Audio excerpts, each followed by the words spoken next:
My stepmom, Julie, was a stern disciplinarian. Shortly after she married my dad, she insisted on having an active role in my discipline, and Dad, who traveled a lot on his job, conceded to her demands. Although Dad had occasionally spanked me, when Julie assumed the task, I was spanked more frequently.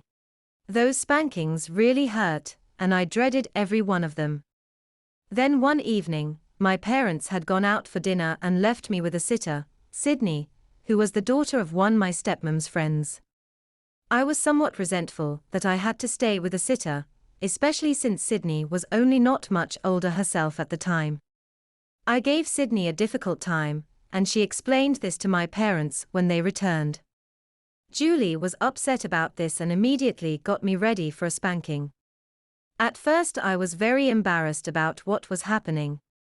But as the painful spanking to my bottom began, I suddenly found something rather pleasurable about my punishment being witnessed.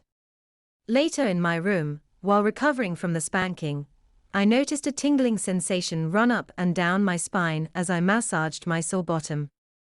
Several weeks later, I was out shopping with Julie one summer afternoon and raised a fuss when she wouldn't let me buy a pair of shorts I wanted. Julie sternly grabbed me and indicated that I would be spanked as soon as we got home. At that point, almost without thought, I told Julie that if I was to be spanked, I wanted to get it over with now.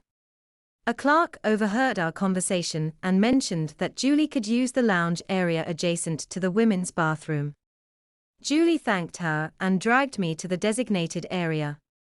There were 2 other women in the area, and were startled when Judy first led me in, but a quick explanation from Julie brought nodding approvals from both.